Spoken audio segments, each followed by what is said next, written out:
Hi, my name is Gautam and I actually stay in Malkajgiri itself. Like, I had this back pain. It's been 1.5 years. I have tried many treatments like chiropathy, oil massage, physiotherapy especially, but it didn't work out as much like what I expected. I strongly suggest homeopathy. You people can carry on with the homeopathy. Area Malkajgiri and doctor name is like Nageswara Rao and the clinic name is Neocare Homeopathy. Shri మహాగణాధిపతయ నమః. ఐం మహాసరస్వత్యే నమః. శ్రీ లలితాంబికాదేవియే నమః. ఈ మాఘమాసము 24వ తారీఖు మహామాఘి అని మాఘ పౌర్ణమి అని వస్తూ ఉన్నది. అయితే మాఘ పౌర్ణమి అనగానే మామూలుగా ప్రతి పౌర్ణమికి కూడా చంద్రుడి యొక్క అనుగ్రహము పరిపూర్ణముగా ఉండటము కోసము కొన్ని పౌర్ణమి మంచిది అని మనము కొన్ని కార్యక్రమాలు చేసుకుంటాం. అయితే ఈ మాఘమాసము అనేటువంటిది ప్రాధాన్యత అత్యంత ప్రాధాన్యతతో కూడుకొని ఉన్నటువంటిది. మాఘ స్నానాలు అనేటువంటివి చేస్తాం మనం. మాఘమాసం అంతా కూడా మాఘ స్నానాలు ఆచరించి దైవ కార్యక్రమాలలో దేవాలయాలకు వెళ్ళటము, ఏవో మనకు కావలసినటువంటి పూజలు చేసుకోవటము ఇవన్నీ జరుగుతాయి. మఖా నక్షత్రముతో కూడినటువంటిది కాబట్టి మహామాఘి అని ఈ పౌర్ణమికి పేరు. అయితే 23వ తారీఖు సాయంకాలము నుండి 24వ తేదీ సాయంత్రము 5 గంటల చిల్లర వరకు ఉంటూ ఉన్నది ఈ పౌర్ణమి.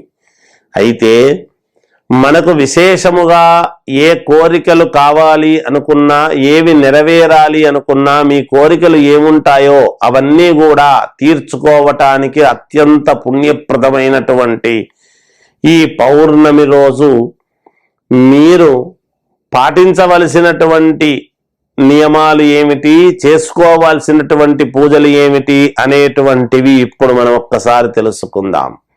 ఎందుకంటే ప్రతి వాళ్లకు అనేక రకాల కోరికలు వాంఛలు ఉంటాయి.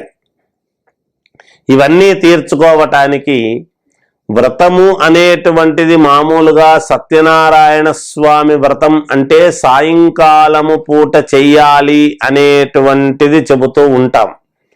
వ్రత కథలలో కూడా సారాంశం అదే. ఉదయాన్నే లేచి కాలకృత్యాలు నెరవేర్చుకొని సాయంకాలము రాత్రి ప్రారంభ కాలమున మరలా స్నానము చేసి దేవాదిదేవ సత్యనారాయణ ప్రభు ఈ వ్రతాన్ని ఆచరిస్తున్నాను కనుక నీవు నాకు అనుకూలించు అని మనము వేడుకొని వ్రతం చేసుకుంటాం.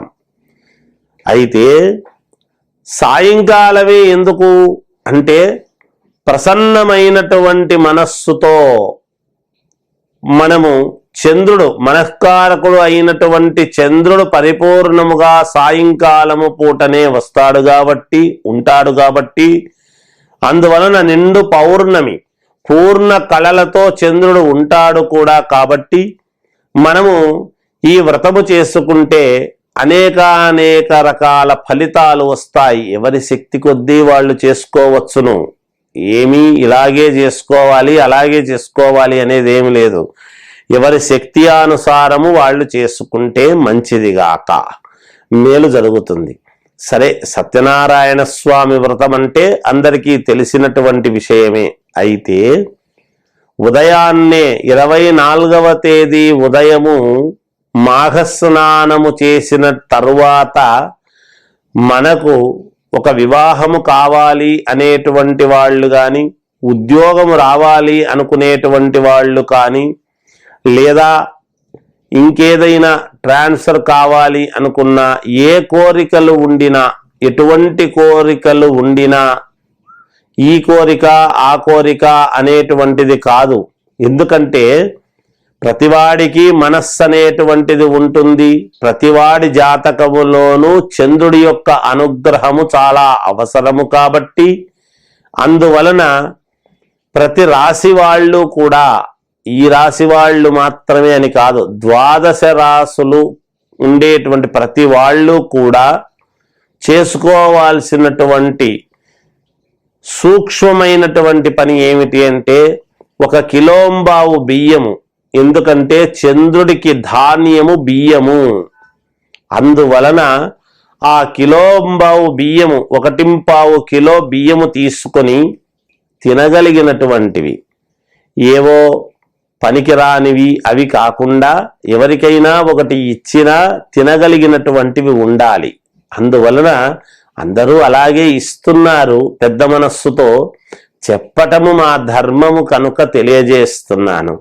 ఎంతో కొంత దక్షిణ మీకు తోచినంత, ఇంతే ఇవ్వండి అని కాదు, అలా ఎంతో కొంత దక్షిణ ఇచ్చి మీరు ఈ కిలోంబావు బియ్యము అంటే 1.25 కిలో బియ్యము దక్షిణ తాంబూలము ఎవరికైనా మీకు దగ్గరలో ఉండేటువంటి గుళ్ళల్లో ఇస్తే మీకు పుణ్యము మేలు జరుగుతుంది గాక. ఎందుకంటే మీ మనస్సులో ఉండేటువంటి మీ సంకల్పము నెరవేరటానికి అతి సులభమైనటువంటి మార్గము ఇది. ఒక బియ్యము చంద్రుడికి పరిపూర్ణముగా చంద్రుడికి బియ్యము అనేటువంటివి, అలాగే సూర్యుడికి గోధుమలు ఇలా ఉన్నాయి కదా. అందువలన చంద్రుడికి సంబంధించినటువంటి బియ్యము అలా ఒకరికి ఇస్తే మీకు మీ మనస్సులో ఉండేటువంటి కోరికలు నెరవేరుతాయి. ఒకవేళ ఇదే కాకుండా ఆడవాళ్ళు అయితే తెల్లటి రవిక పీసు కొత్తది తీసుకొని తాంబూలము ఎంతో కొంత పెట్టి, తాంబూలంలో దక్షిణ పెట్టి అమ్మవారి గుడిలో ఇస్తే, అర్చకుడికి చేతికి ఇస్తే మేలు జరుగుతుంది గాక. తెల్లటి రవిక పీసు అంటే రవిక పీస్ అనే కాదు, తెల్లటి టవల్ ఇవ్వచ్చు, తెల్లటి రవిక ఇవ్వచ్చు, ఏదైనా తెల్లటి ధవళ వస్త్రం అన్నాడు, ఒక పంచ కండువా తీసివ్వండి బ్రాహ్మడికి, మేలు జరుగుతుంది. కాసిన్ని బియ్యంతో పాటి అది కూడా మంచిదే, అలా కూడా ఇవ్వవచ్చును. మీ శక్తి కొద్దీ ఎవరికి ఇచ్చినా, మీకు దగ్గరలో ఉండేటువంటి ఆలయములో పూజారికి ఇస్తే, పూజారికి ఇవ్వటము వలన ఏమిటి అంటే మీ మనోవాంఛా ఫలసిద్ధిరస్తు అనేటువంటి ఆశీర్వచనం అనేటువంటిది ఒకటి చేస్తారు, అది చేస్తే మంచిది అని తెలియజేయటమైనది. ఈ విధముగా ఒకవేళ గుళ్ళకు వెళ్ళలేని వాళ్ళు ఇంట్లో సాయంకాలము దీపారాధన అది చేసుకొని చంద్రుణ్ణి పరిపూర్ణముగా ఇంట్లో మనస్సులో తలుచుకున్నా కూడా మీకు మేలు జరుగుతుంది గాక అని తెలియజేస్తూ జయోస్తు.